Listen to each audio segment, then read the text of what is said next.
314. Hey, how you doing, man? Welcome to another Share a Beer 314. We got Mark in the house. Everyone's most requested, at least to me, beer reviewer. Yes, wiped off the face of the planet by Google. They haven't got me yet here, though. They haven't tracked me down. If you've ever wondered what it would be like to have every single thing you've ever done online just totally erased, just ask Mark. He'll tell you. Yeah, I did a lot of it. Yeah, 5 years of my life. Well, at least not my whole life, just a portion of my life, just wiped out. But actually, it's been kind of a good thing, really, because now I don't feel the pressure to have to do like beer reviews and that type Yeah, of stuff, and it freed up extra time. Now I yeah. can go out and go for a walk, or I can do photography, or I can read, or I can just open up a beer, and just enjoy it, not have to worry about reviewing it. Yeah, now that is something major because you do feel that pressure if you've Hmm. got beers and especially if they were sent to you, you just feel this pressure to, oh man, Hmm. I got to review it, and it becomes like work Yep. and less enjoyable in a way because you're Yep. more, you enjoy it at first, Yeah. but over time it becomes like, oh crap. I never got to the point where I dislike doing the reviews, but it was becoming. I had to put more effort into doing it. Uh-huh. And then just like magically out of the blue, Google said, "Okay, fine, you're gone." You're done, son. All right, okay. Well, Yeah, no, when it's one door closes, another one opens. mhm. Yeah, everything really, if you look at it, everything is just an opportunity, really. Yeah, exactly. Yep. And one thing we were talking about just a little while ago was getting up and moving, and how awkward it is for a lot of people when you start to move around.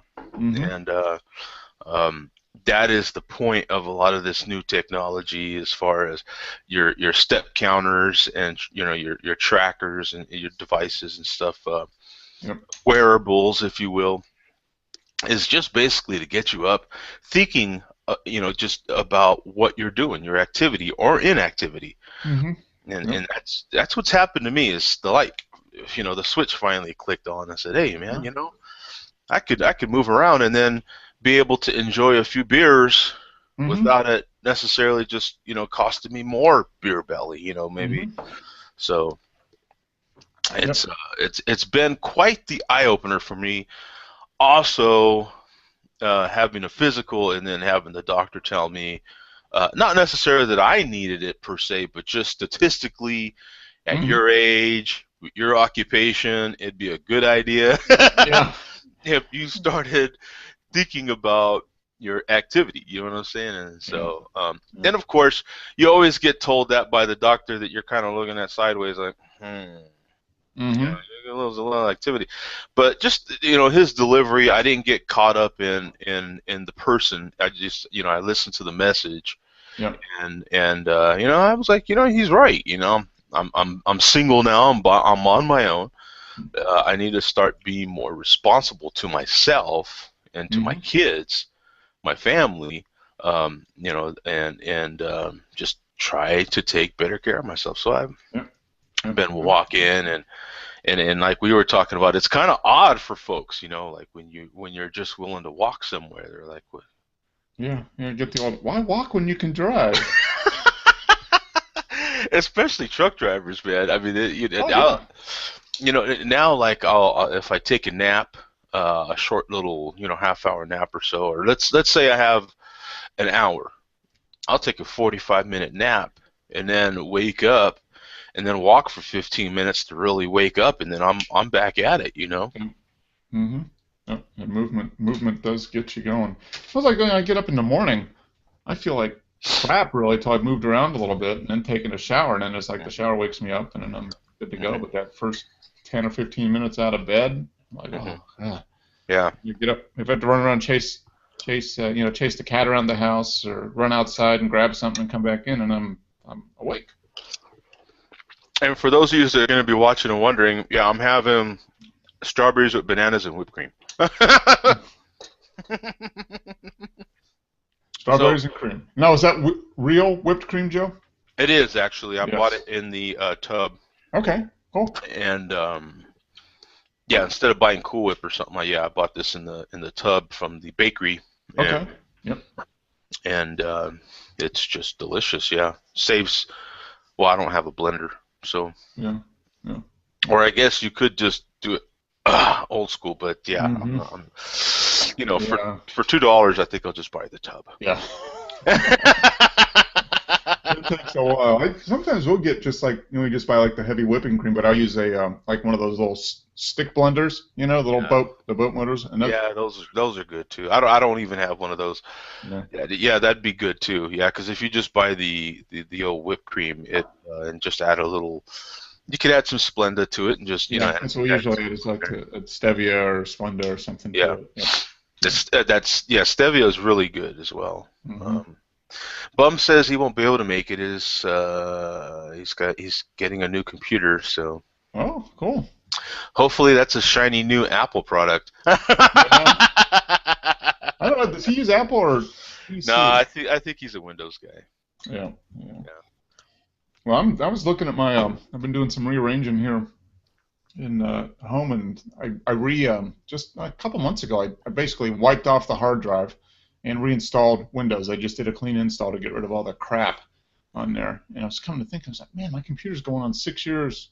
No, it'll be 5. It'll be 5 years old this year. It's going on 5 years. I'm like, I'm gonna have to replace it at some point. And I've been looking at Apple, so we'll see. It'll probably be next year. I probably won't replace it till maybe a year or so from now.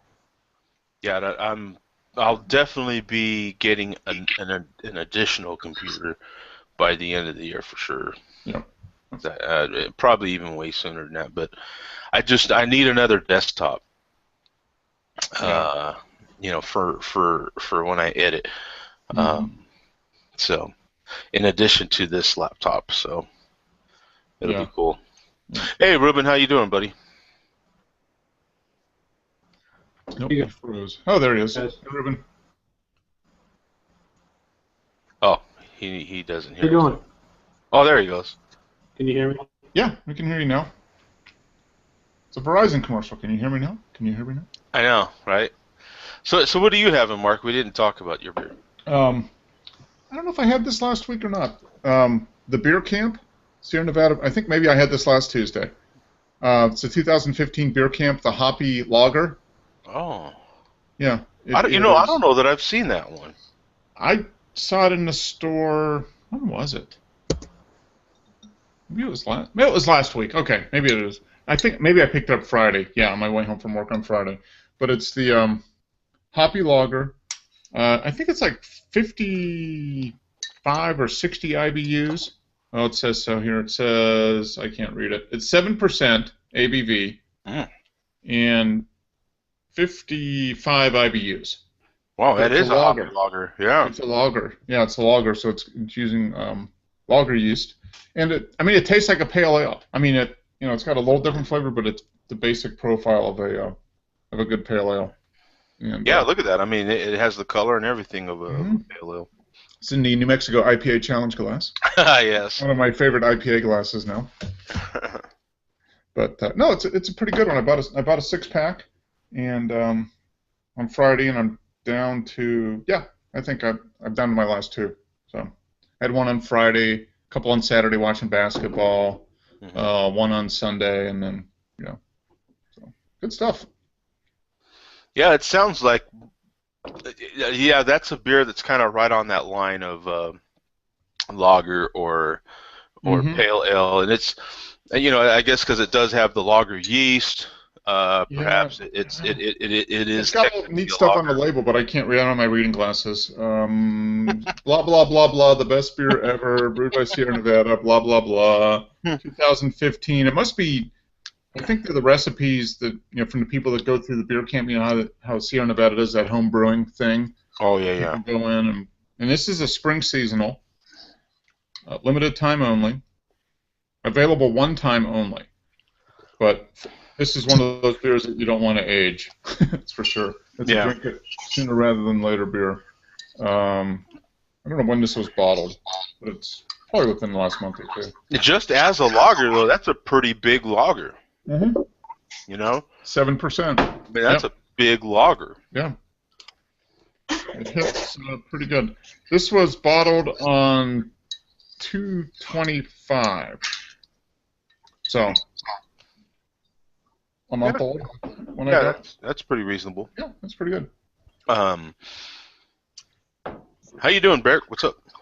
I'm doing good. How are you guys? Doing well. Doing well. Okay, man. Mm-hmm. Good. What beer are you having? Citrabum.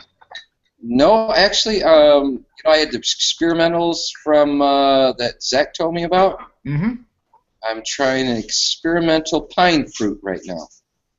Oh, you were talking about that now. Yep. And so now you're actually having one. What do you think? What are your impressions?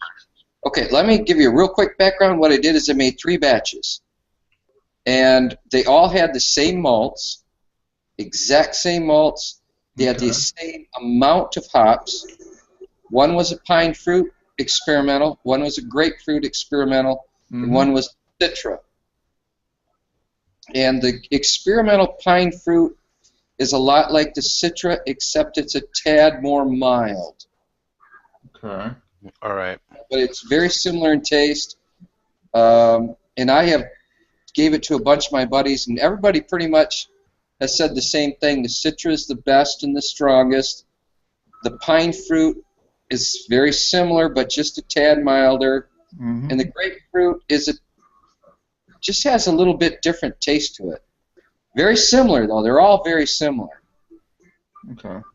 The grapefruit, experimental grapefruit, has a little bit of a actual grapefruit taste to it. So. Okay. They're all good. So that I'm trying to imagine. So the citra, I would imagine, has probably the most earthy taste, the most or the most kind of citrus-y taste. Citrus. More like the rind, though. Is that what more of a bitter citrus, or? Yeah, that might be pretty accurate. Okay. Still a little sweet, but maybe just kind of a sweet and sour type thing. Yeah, very crisp, very pointed. Yeah, and this is the pine fruit that I'm drinking now is very similar, except it's just a tad milder. Okay. And I used the hop. Everything was exactly the same. 1 ounce of hops in each one, 3.5 ounces in the 2 minutes of the boil, and dry hopped with 3.5 ounces. Okay, so you kept everything the same. The only thing that changed was the variety, huh? Yeah, it was the actual hop. Yeah. Cool. That's cool. So and I did that for the flavor, just so I could taste the flavor of the hops. So the basic backbone of the beer, of all 3 beers, is the same. Like even as you tasted it, the basics of the beer is still there. You can definitely tell that it was the same recipe. Yes. Okay. They are very similar. There's, I can stick my hand into a cooler and not care which one I get because they're all going to be good. Yeah. Okay. They're going to be really good. Just a change, really good, but just a little bit different flavor. Yeah. Do you have any numbers for us?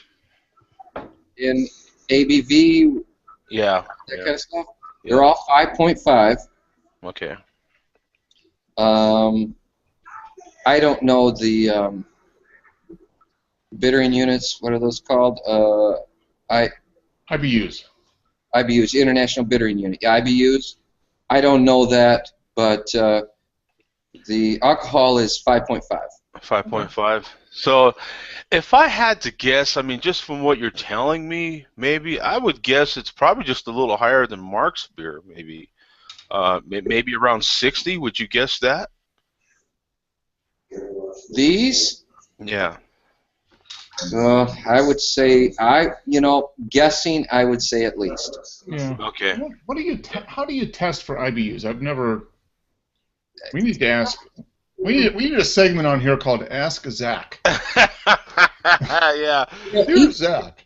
Each hop is rated something. So if I added 8 ounces into each 5-gallon batch. Okay. So I'm sure, you know, there's an easy way to go on the internet and find that out, but I just don't know it yet. Yeah, it's probably some combination of how long you boil it and what the acids are, and the bittering acids are in the hops or something. There's probably some combination of that. Yeah. Well, you know, I think the one that might be able to tell us is having some problems. I think Ruben might know a little bit about that. Yeah. Skyler for sure would know. He was the one that was really into, like, that part seemed to come to him like natural. You know what I'm saying? Since he dealt with ingredients a lot, you know. Mm-hmm. Of course, Zach would, but that's my next kind of go-to beer expert for us, at least. Yeah. But I'll tell you what, guys, it is just flat out amazing, in my opinion. I would not be ashamed to give this beer to anybody. I mean, I think of like Greg from Greg's Beer Reviews, Greg Puckett. I think of him as, I don't think any of us have tasted more beers than him. Yeah, no. A new one every day. Yeah, like 1,690 or something. No, I definitely will not contest that. I would, if he was at my house, I would proudly give him this beer. Oh yeah. You know, it's really good. I mean, the color's nice. Mm-hmm. Really good. It looks very nice. Yeah. It does. Yeah, it does. It's got some nice head retention there. It's looks like a solid beer to me. We don't.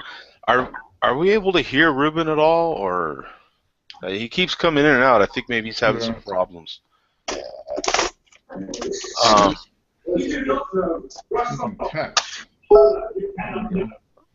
That did you have any opportunity? Did anybody have any opportunity to look at the links that I posted in the show notes there? I'll post this link in the chat here. Ruben is saying for some reason it won't let me join. Oh, we see his icon down there. I don't think he's over 18. That might be the problem. Yeah. That's probably it right there. Google has deemed him childish, and so he's blocked by Google. That's what it is. Once they've determined something, ask Mark, man. You're done, son. That's it. Yeah. You're just done. Google flips that switch. You can bitch and moan all you want. Nothing's going to happen. Your life is over. I sent them emails and tried to call them, and I got zero nada. Yeah, you're just done, man. So there's that link in the chat. Yeah, Oskar Blues. To this first, and I found this really interesting. Now, it's just a press release, or I don't see who's responsible for writing it at all. I would like to give them some props. At the same time, there's a few things in this press release that don't make sense. So, but Oskar Blues Brewery acquires Michigan-based Perrin Brewing Company. So, it is an acquisition. But a lot of the language in the press release is kind of like they're thinking of it as a farther, more deeper collaboration. Yeah. It looks like that they're just maybe they gave them money and bought out. Maybe they're like a majority shareholder or something now, and it gives them some funds so they can expand their brewery. Yeah. Now the problem is you go through the whole press release, and it's not very long, but at the very end, terms of the acquisition are not disclosed, so you really don't know what really happened here. But they have this happy picture of them holding, they're in each other's arms there, everyone's smiling. I'm kind of wondering. My first thoughts are, what makes this so different from an InBev acquisition? What makes this so different from Miller or Coors or anybody else, big beer buying little beer. I mean, a lot of those acquisitions are, you know, very friendly as well. They're not on bad terms. A lot of them are. Some are on bad terms, but I don't really understand how. Like they typically come in there, are representative of big beer, and we'd like to offer you a check. It looks like What's they the teamed problem? up. You know what I'm saying? They teamed up with this guy who was a beer distributor owner. West Side, it's a great working relationship. Dale was the first person. Blah, blah, blah. Yeah, it looks like the owner of Oskar Blues and this Keith Popsick or whatever. Yeah. Must be buddies. They know each other, and they wanted to. What it does is it probably gives them access to that market right away. You know, they're a well-known beer in the Western Michigan area. Right. And maybe they were where they were successful, but they didn't have enough money to expand. You know, they needed to expand, but they didn't have the funds. Well, you know, when you read farther in the About Oskar Blues portion of that, they are available in 42 U.S. states. So they're crazy, yeah. So, you know, Oskar Blues, if you haven't had them, and they are kind of responsible by a lot of people for craft beer being canned. Mm-hmm. They were the first craft brewers to can it. Yeah, they were the original craft beer in a can. Dale's Pale Ale, you know, named after the founder of Oskar Blues, was I mean, that was a lot of people's first craft beer in a can. Mm-hmm. Period, hands down. Yeah. I think it was one of the first. Yeah, it was probably one of the first craft beers in a can. Mm-hmm. I can't think of anybody that was before that. Yeah.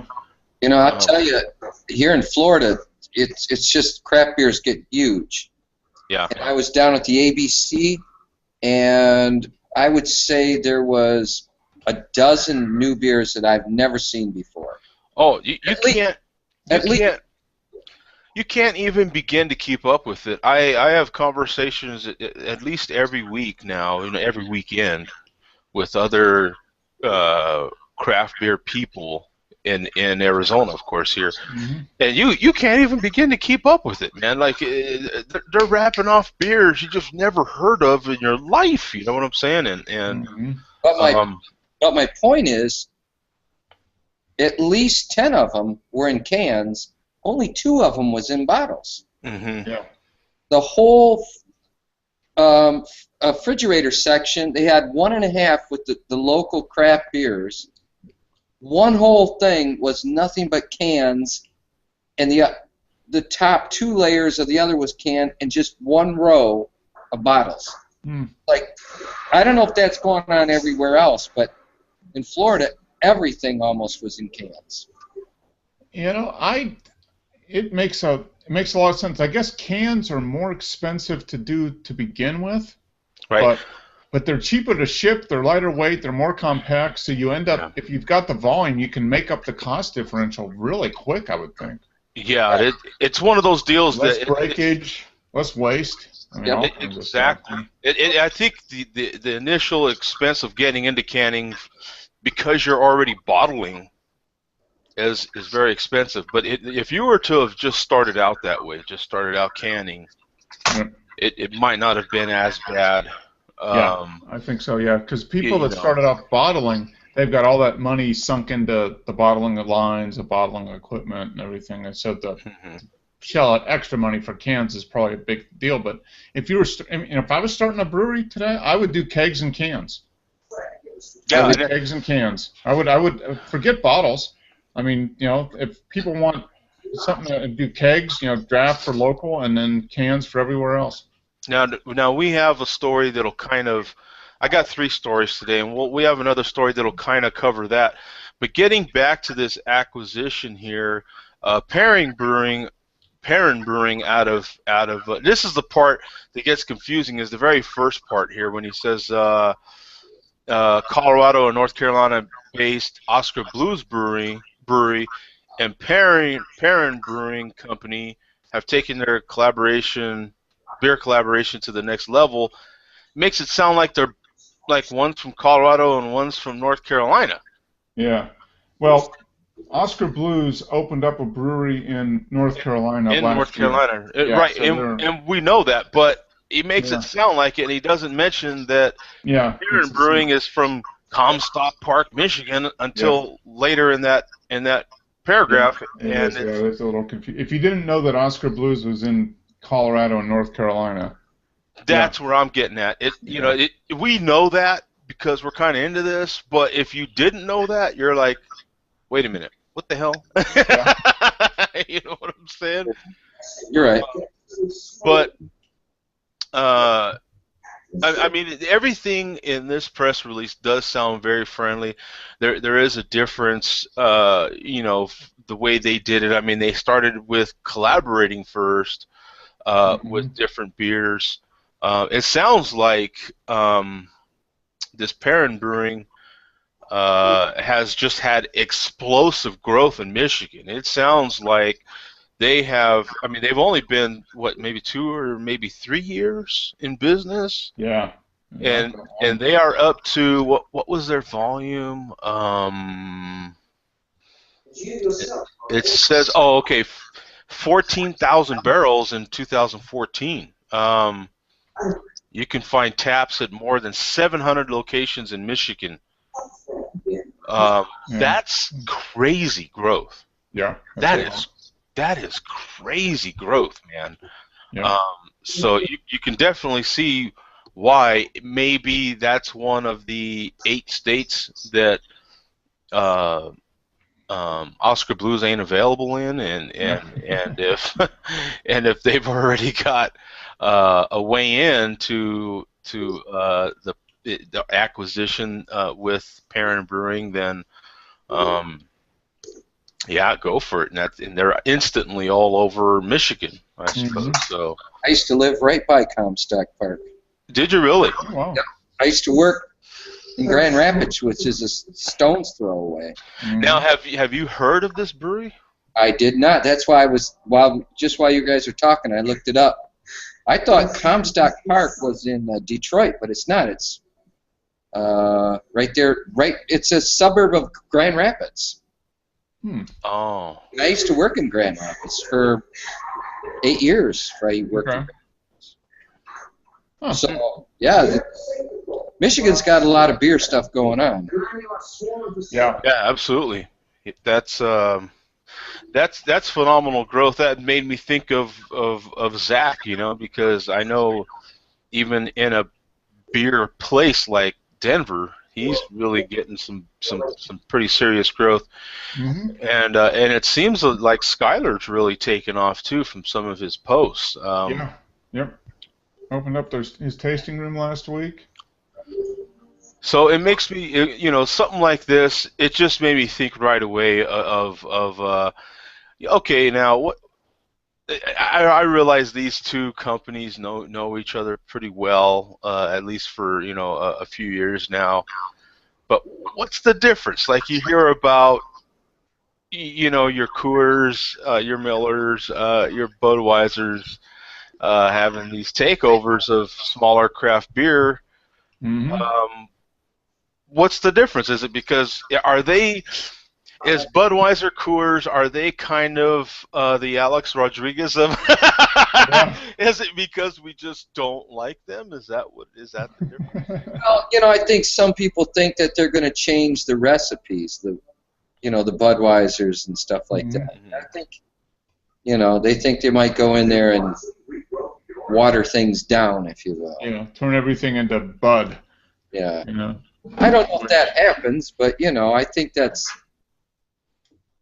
sometime. Yeah, I don't know. They'd be, if they're going to spend that money to buy a craft brewer, they'd be crazy to totally change a craft beer into more Bud. But I can see over time them testing the mix and the recipe to see if they could do it cheaper and still have mostly the same flavor.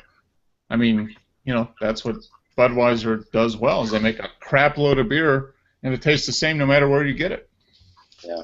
Not that it's primo tasting, but it's consistent flavor. It's not skunked. I mean, it's good. I mean, it's consistent flavor. It's the same everywhere, and that's a huge accomplishment, really. I mean, to be able to brew billions of barrels or whatever they brew and have it be, virtually the same everywhere in the world.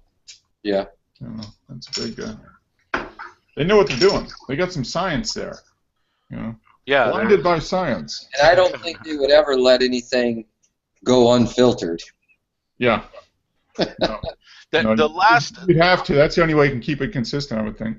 The last acquisition I can think of that was kind of hostile, or it really hurt a lot of feelings, was when Bud took over that Chicago-based one. Oh, Goose Island. Yeah, Goose Island. Mm-hmm.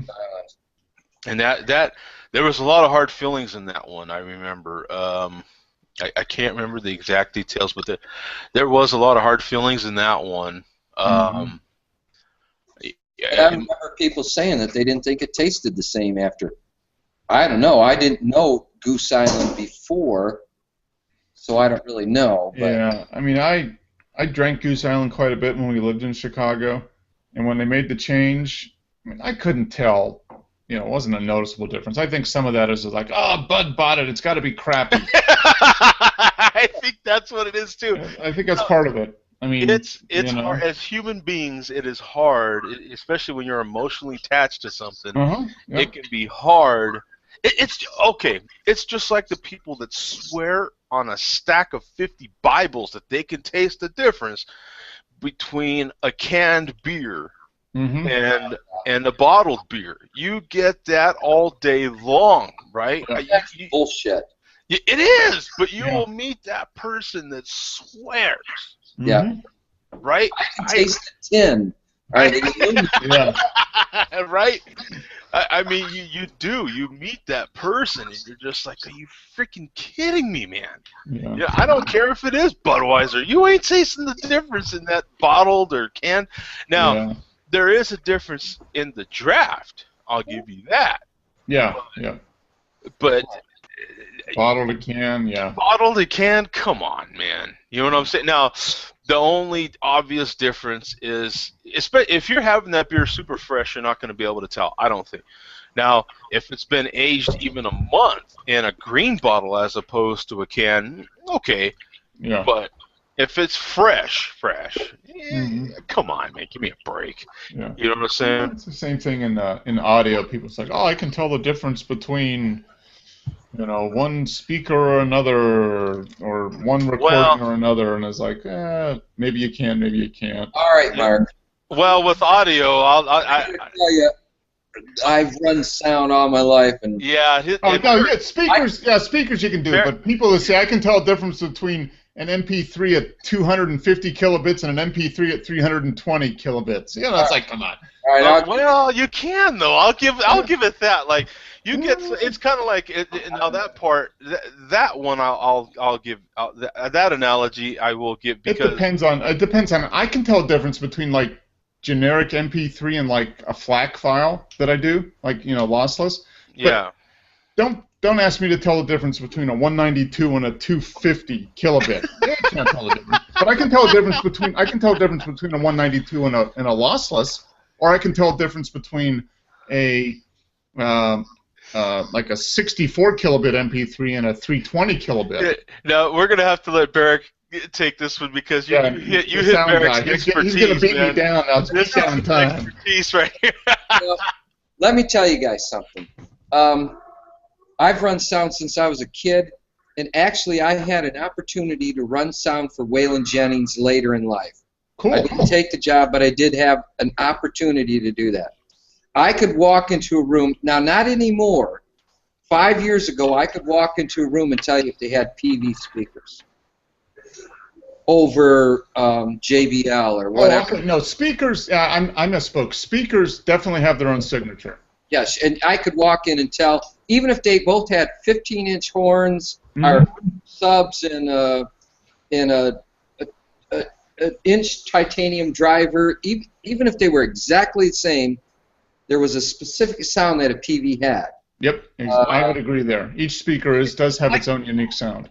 Even microphones, I could pretty much tell a Shure from even if they were really identical in price and whatever, I could go in there. But my palate for beer, you know, I'll be honest with you guys, unless the lines are old in a draft, I really can't tell the difference. If I pour a draft in a glass and I pour a bottle in a glass, I'm not going to tell which is which. Yeah, and you're probably right. Unless the lines are old and they're not cleaned or whatever, you know. Or the bottle has been sitting out in the glass case for a month. Yeah. Yeah, something goofy going on. Then but I think Joe is frozen, or he's just really deep in thought. I'm actually really listening to your conversation because I think that analogy, as far as bringing that back to beer, holds water or is a good comparison to beer tasting. So, like, I can taste a beer. Okay, Okay, we'll take for instance Dave. Right, when Dave would come in the show, and you ask him, "So, what do you think of it?" Tastes good. Good. Yeah, tastes good would be a lot. It's just good. But and I'm sure Barrick, Mark for sure. I know that you can probably even go to a restaurant and do the same thing with food, with anything. Like once your palate gets to a certain level, like you can really taste stuff. I mean, you can really tell the difference between this, that, and the other. Whereas you already know that you've got a little bit of a skill for it, right? Because other people just can't seem to do that, right? And so with sound is the same way. I know I've had that type of ear too. You have a mechanic, right? You can be like pulling your hair out trying to figure out what the hell's wrong with my car. Yeah. You get a car guy that comes by it in 2 seconds, hears it, oh yeah, oil pump. You're like, what? You know what I'm saying? You know what I'm saying, right? It's just there. It's that expert ear to something. It's that expert eye to something. You know, when it comes to photography, it's that expert palate. Those types of things are some of it you're born with, and then some of it you kind of tune that in. You know. Right. Yeah. It's I think all of us as people who enjoy good beer can probably pick out a skunked beer or something that's off pretty easily.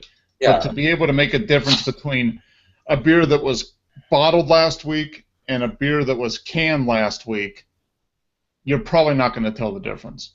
No, same beer bottled and canned at the same time, you're not gonna know any difference. Yeah. Those cans are coated, right? Yep, they are. Yep, they're coated and say that you can taste the aluminum can. Now, 25, 30 years ago, yeah. Yeah, definitely. Right. Back in the day. Your old pull tab can, sure. You know what I'm saying? I'll give you that. Maybe the old tin can for sure. Yeah, the oil. Yeah, the old the cone top cans. Remember those things? Well, yeah, we went through that. Yeah, but yeah, maybe those, sure. But the only thing I can kind of tell the difference in is something pulled off the draft. I can definitely tell that, but that's about the only major difference right now. You know what I'm saying? Because that beer has to be served pretty quickly because of one's yellow and one's gold. The fact that it is being kegged. You know what I'm saying? So that beer is definitely going to taste different. What you said. I want to see if I can. But yeah, no, I've been in at the Budweiser different plants, and those different foremen that I've talked to are like, you're not.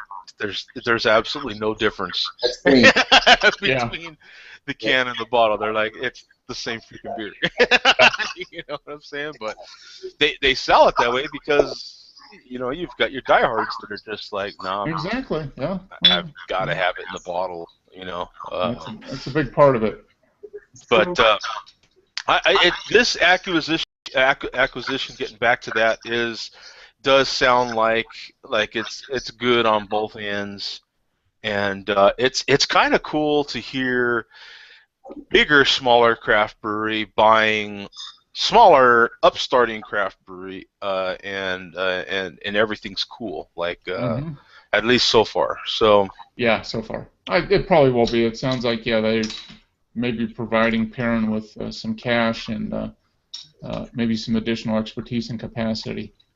So I wanted to post this next article. Let me put this in the chat as well. Let's see. This one's about Flying Dog wins freedom of speech case against Michigan Liquor Control Board. So we are on the Michigan attack today. Yes, man. we are. Let's see what we got here. Oh, Raging Bitch. They're talking about the Raging Bitch. Right. Yeah. No censorship prevails. So you've got the United States Court of Appeals ruled yesterday that the Michigan Liquor Control Commissions can be held accountable for violating Flying Dog Brewery's First Amendment rights related to the 2009 ban of the sale of Raging Bitch Belgian-style IPA in the state. So that's good for Flying Dog, right? Oh yeah, absolutely, and it's good for everybody, right? You know, it's freedom of speech in your labeling, you know. Yep. Deemed the commission originally deemed, did you read this? Raging Bitch detrimental to the health, safety, and welfare of the general public and prohibited the beer from being sold in Michigan. Yeah. Somebody on their high horse in Michigan got, get rid of this label. Yeah, I mean, as you can tell, you know, right now we have the whole thing with, who is that? Indiana's. Yeah. You know, got the religious. The Religious Freedom Act. You know, you find, and it's amazing to me because now you find out that there's 19 other states that have the same damn thing going. Yeah. Georgia's talking about it too. I mean, that's making the rounds at the state. The gold dome here, yeah. You can hide behind a lot of things, you know. I mean, Flying Dog. What's the harm? I think it's a lot of fun. These companies having different names and stuff. Now, come on, people can't buy beer unless you're 21 anyway, and everybody at 21 has heard the word bitch. I mean, it's a dog. Dude, they say a dog on the label. It's not somebody's ex-girlfriend. Come on. Yeah, I mean, if you were to ban bitch from being said or heard or anything like that, read, I mean, just turn your TV off for one. I mean, you know, I love a show called Family Guy. Show thing too. I mean, come on. Yeah, we can't have any dog shows anymore because female dogs are called bitches. I mean, that's what they are. I mean, that's where it comes from. Hundreds of years. Come on. So, I mean, what the hell? So I thought that was good. Things like that take a while. Yeah, it took. You know, they did it originally banned it in 2009. Yeah. 2010 they appealed it. 2011 they filed suit, and then here it is. Basically, 4 years later they got a ruling on it. So it's 6 years after the fact almost. Right. Man. It's a long time. The wheels of justice move slowly. Oh. It's brutal, you know. It's that is ridiculously slow, but at least they do get some justice. So, and they do in this article they do have the timeline. I did put this link in the show notes, so if anybody wants to see any of these 3 articles that we're going to talk about, they're more than welcome to. And then real quick, I've got this last one. Which talks about what we were talking about earlier. Let me put that in there. And this is related to the worldwide thirst for American craft beer grows. Yep. So the Brewers Association reports that experts of the craft beer exports of craft beer increased almost exports. I'm sorry, of craft beer increased almost 36% in 2014 as brewers shipped. What is that?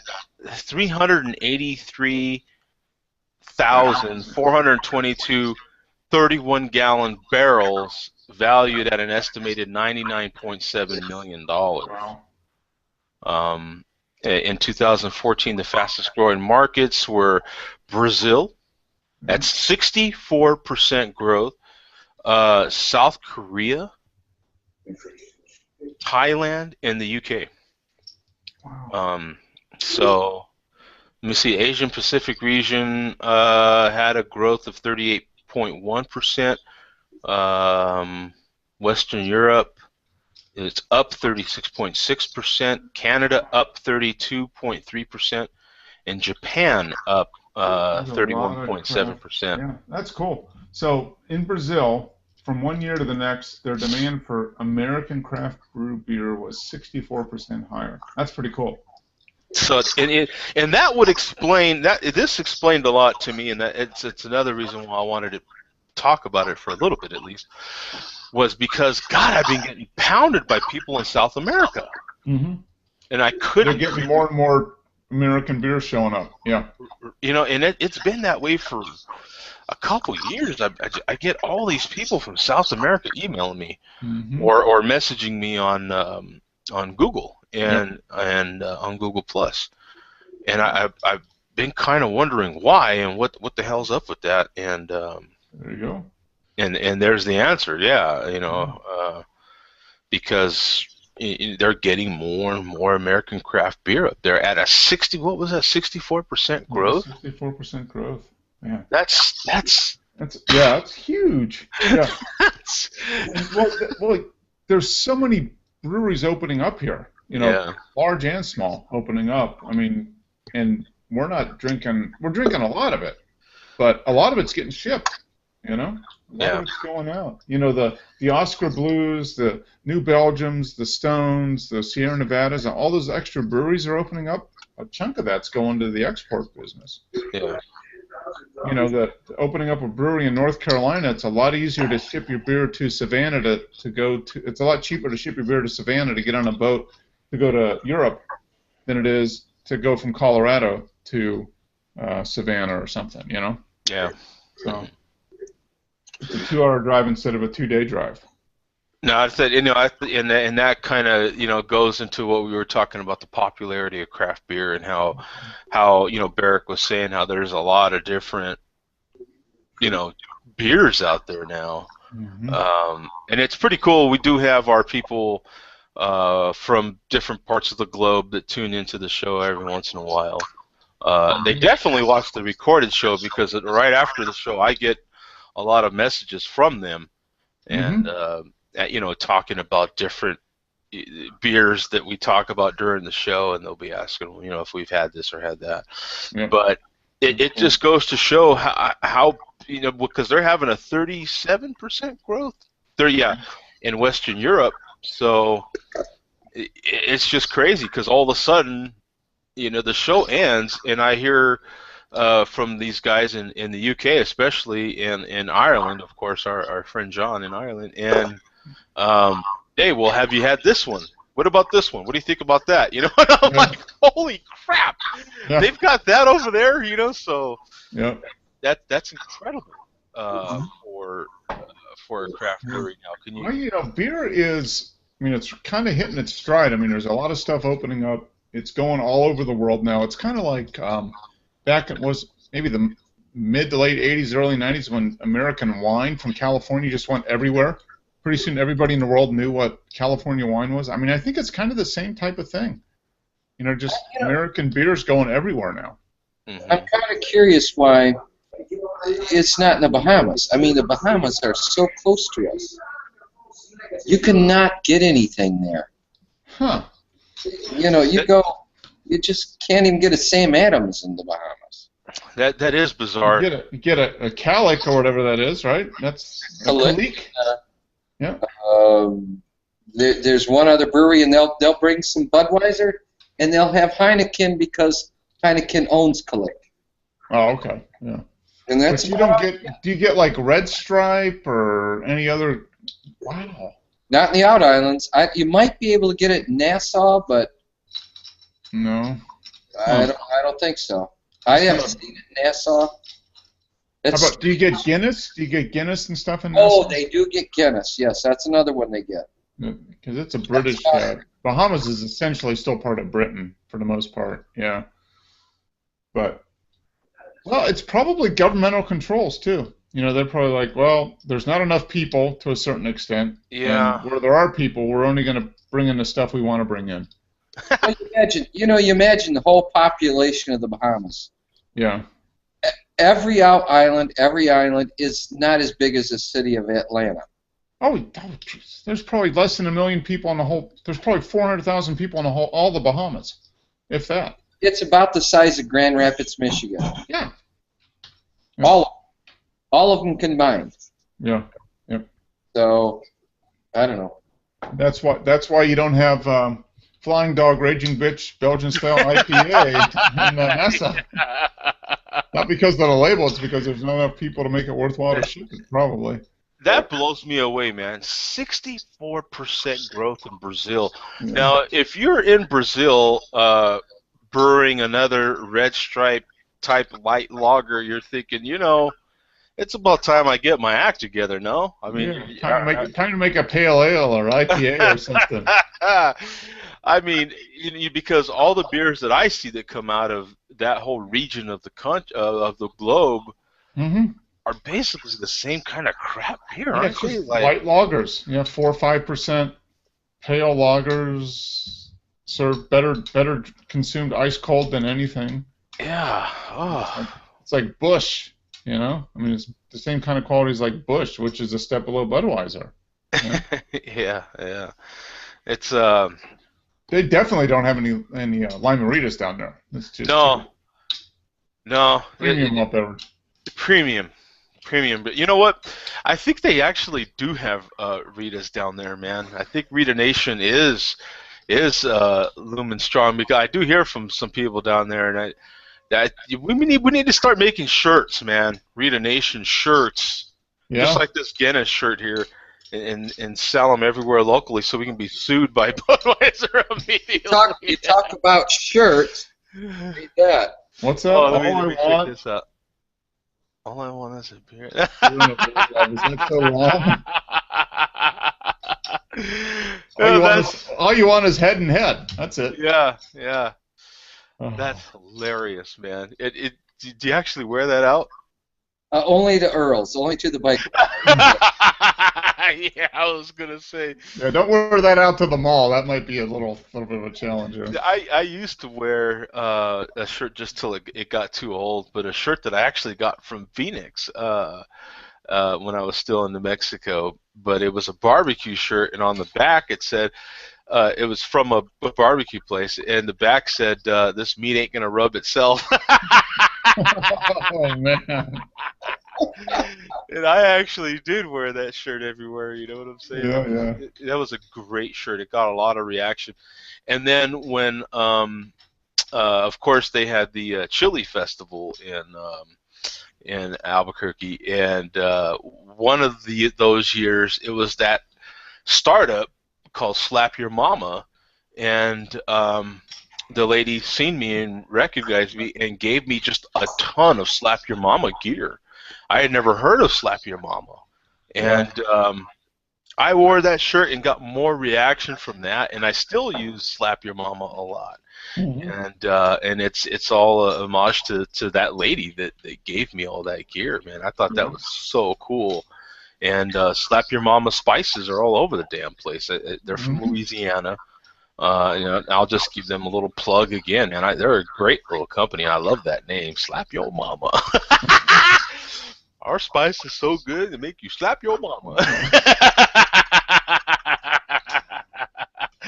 I love stuff like that, man. Like we were just talking about that raging bitch and stuff like that. I just think that anything to keep things fun and light. Not everybody's gonna like it. You realize that, but Yeah, nothing wrong with that though. Not everybody has to like everything. Yeah, not everybody has to like everything. But for the most part, I think it keeps things fun. For the people that are really into that. And if you haven't been to that chili festival in Albuquerque, that is something. Let me tell you, Do man. they do that in September? Is that when they do that? Oh, yeah, it's around that time frame. Yeah, Mm, because chili's right. you have that going. I think I can't remember if it's before the balloon. It probably is before the balloon fiesta. Yeah, Yeah, because that's first part of October. and it has gotten a little smaller. So um, I think they moved it to Sandia Casino actually. Oh, okay. Um, and You say can eat some hot chili and then go in and play the slots. You're set. everything to do with hot sauce or chili, it's ridiculous, man. I mean, Yeah. I've had some stuff so hot in there that there was this one Make you want to cat. slap your mama. Make you want to slap your mama, you bet. There's this one cat, real quick. He took a club cracker, and and I was looking at his booth, and I had just walked into the show. I probably only had maybe 10 booths down, you know what I'm saying? And I could eat some pretty darn hot chili. So I'm looking around his booth, and he kind of looked at me, and he felt me up a little bit, and well, I mean, not literally. I'm like, hey, whoa, buddy. Hold on, 5 seconds. But he kind of, hey, man, you want something really hot? And I was like, hell yeah. And I was there with another friend of mine at that time, and he could eat some damn hot chili too. And yeah, man, give it to me, man. I should have known I was in trouble when the guy reached back. Like, he has all his product in front of the booth, right? The guy reached back into the shelf up here, like that. Grabs the bottle. Now, you're talking a club cracker. You know how big a club cracker is. Now, he took, and he must have put 4 drops on the front of that club cracker. I swear to God. Yeah. Here, man, one for each of us, right? So we both, all right, man, cheers, and we took it at the same time, right? Oh, it's not too bad. It's a little hot, not too bad. Before you know it, bro, it was like, I don't know if Barrick, you've been in the service or not. I was in the service. When I was in service, you go through your gas mask training, you know what I'm saying? And you go in the CS gas, and you come out, and you got snot running everywhere, man. They make you take your mask off in there, and your eyes are watering. That was this here, bro. It was stupid. My ears were ringing. I mean, stuff was running out of my nose uncontrollably. Yeah. I was sweating. burning. It was nuts. I couldn't drink water. I couldn't. Everything was hot. Everything. Oh, it was awful. And then, at the time, my wife didn't know what to do, so she gives me my beer back, and I was like, ah! You know what I'm saying? It was just. Oh. Are you supposed to drink like cream, like heavy cream? Like the fat is what takes off the burn? Yeah, right. And try to find some of that at a chili festival. All they had was beer or soda. Yeah. All it does is dilute it and spread it around and make it worse. Oh, it was awful. It was awful. I couldn't. They had a whole section of chili jellies. I couldn't even eat jelly. Jelly was hot. Like. It was awful. So what did the guy do? Did he just smile at you? Yeah, I mean, he got a good laugh out of it. Yeah, I was miserable. Oh, I never forget that. That was the hottest stuff I've ever had in my mouth. That's what she said. Okay, guys, I better go with that, man. Hey, thanks for showing up. Appreciate it once again, man. Have Take it easy. Peace out. Right. Bye.